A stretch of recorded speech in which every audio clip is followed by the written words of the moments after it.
Good afternoon. I'm Sean Yao, and this is One News Now. The Philippines is now at critical risk for COVID-19 transmission as cases spike in recent weeks. The health department also claims that Omicron is now the dominant variant here in the country. Maricel Halili with the report. With the recent record-high daily cases, the health department confirms that the whole country is now at critical level for COVID-19 transmission. During the talk to the people last night, Duque said there is more than 3,600% increase on our 2-week growth rate, 10.47% average attack rate, and 40.4% positivity rate. Duque said majority of the samples tested by the Philippine Genome Center turned out to be Omicron. But Dr. Cynthia Saloma of Philippine Genome Center thinks they still need more samples to confirm whether or not Omicron is now the dominant variant in the country. So far, Philippines recorded 43 confirmed Omicron cases, 22 of which are from international travelers. Siguro yung sinabi sa atin ni Secretary should be interpreted in context. It was really based on the last sequencing run. But based on our data, USEC, marami pa ring Delta. Whether this is reflective of the fact that Omicron is already dominant in the country, we need to have further evidence po. So yun, USEC, ang ating DOH po gumagawa ng sampling sa different hospitals and institutions around the country so that malaman talaga natin yung situation. Meanwhile, Metro Manila remains at the critical risk classification with over 50% positivity rate. It means 5 out of 10 individuals tested positive for COVID-19. Despite this, NCR mayors insist that the region does not need to be placed under alert level 4. Kung titignan mo naman, pinakita nga namin yung mobility on their own. Nakita mo na Friday, Saturday, Sunday, ultimo ang mga tao nagsiself-regulate na. Ultimo sila, hindi na sila lumalabas. Metro Manila will remain under alert level 3 until January 15. For News 5, Maricel Halili, We Are One News.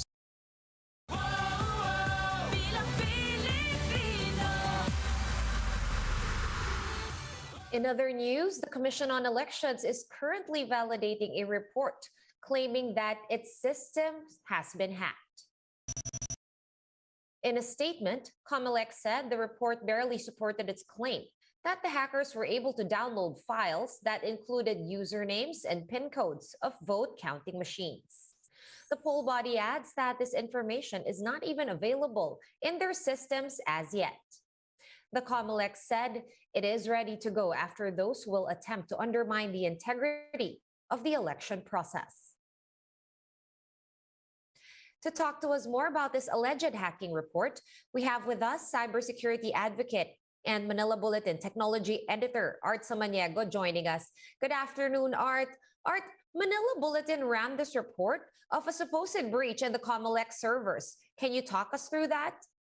So first, this is a common practice between Comelec and Manila Bulletin Tech team. So we share data. Every time we see some vulnerability reported online, we immediately call James Jimenez about the issue. So ito parang it's another report that we got, and then we send this to James Jimenez together with screenshots of the yun nga sinasabi nilang materials inside the server. So we asked Art, just to make it clear, you guys actually were the ones who discovered this, and this is how your tech editorial team came across this information? No, an informant message us via Telegram saying that they have found a vulnerability in one of the servers being used by Comelec. So okay, what vulnerability is it?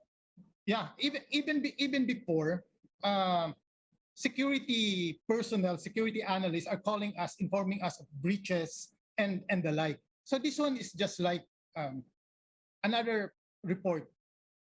So what we did was, we immediately told James Jimenez about this one, sending him the screenshots and asking him for comments.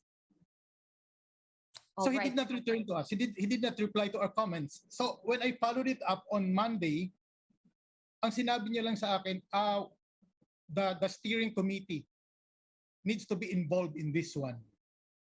All right. And kailan to nangyari? Kailan to nagyari, Sir Art? Well, can you give Saturday, us the timeline? I got the report. I got the report on Saturday. I immediately informed him on Saturday. He came back to me Saturday night. And then I sent him the screenshot and said, hindi ko to tatantanan. Then Alright. he will report this to the steering committee. But umabot na ng Sunday, wala.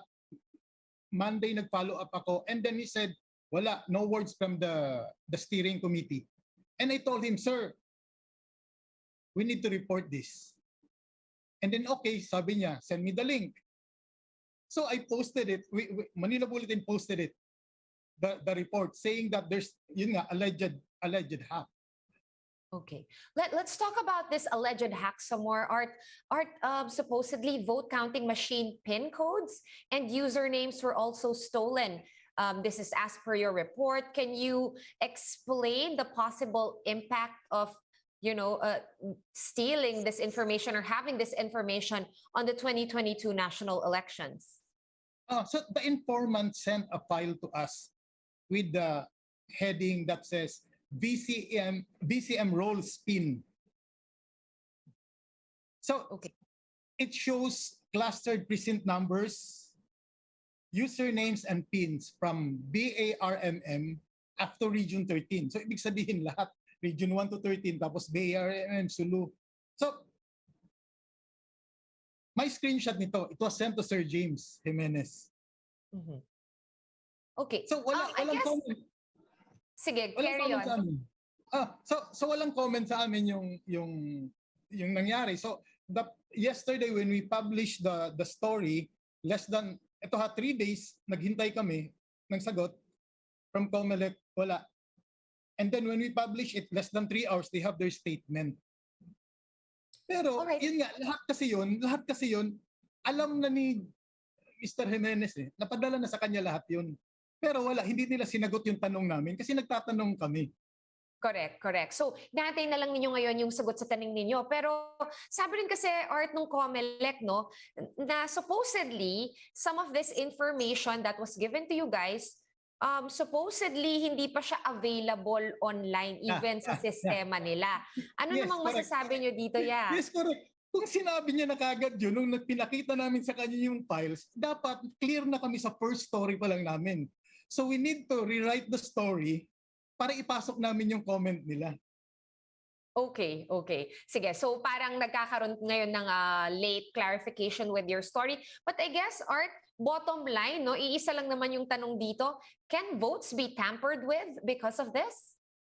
No, for the information that being leaked, the information that we have, no, votes cannot be tampered with. Saka, let us all remember that the vote counting machines are not connected to the internet. It's Okay. not connected to the internet, so no way of getting inside unless you have a physical access to the machine. Right. So ano yung pwede nitong gawin, no? Is it just a data privacy kind of a flaw or a breach?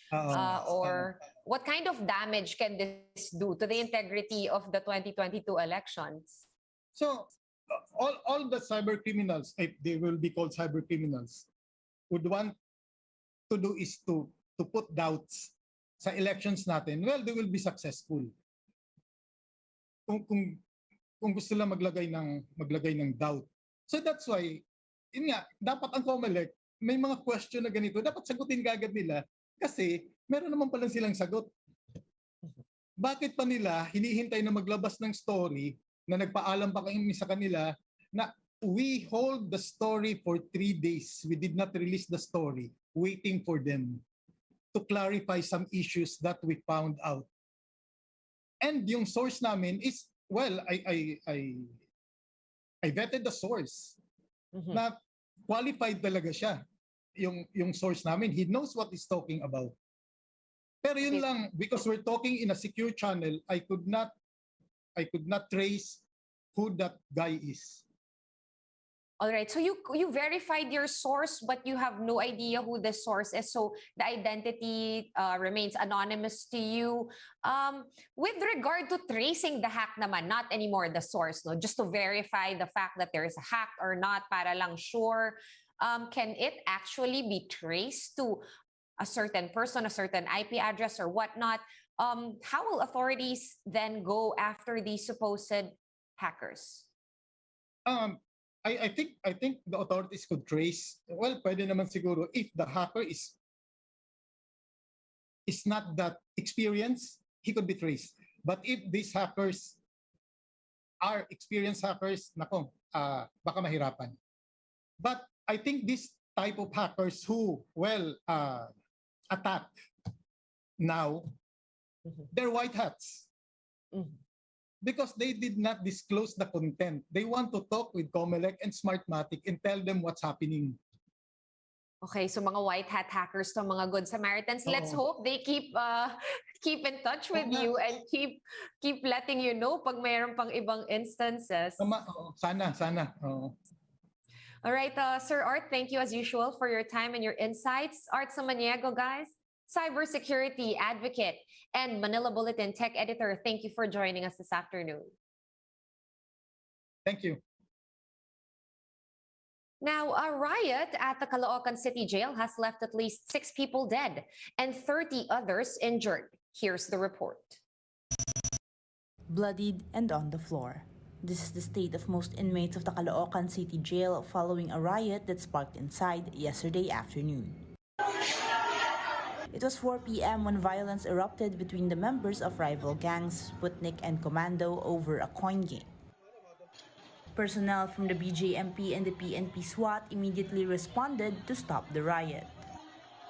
Hala, nagputukan na. Akala mo, siyempre magugulat kami. Ayun, pinaalis na kami ng mga pulis. At least 6 inmates were killed due to stabbing or hitting in the head. 2 of them are from Sputnik and 2 are from Commando. Over 30 other inmates were injured. They were immediately picked up by an ambulance.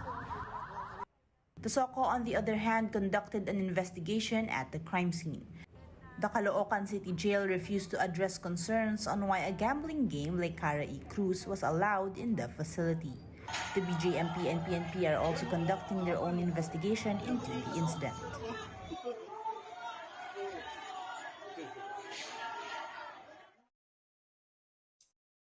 For more updates, visit News 5, The Philippine Star, and Business World online. Visit our website, onenews.ph, for more in-depth analysis. You can also catch One News on the Signal Play app.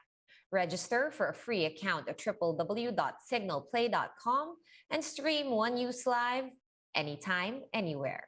Masks on, wash hands, and stay safe, Philippines. I am Sean Yao. We are One News.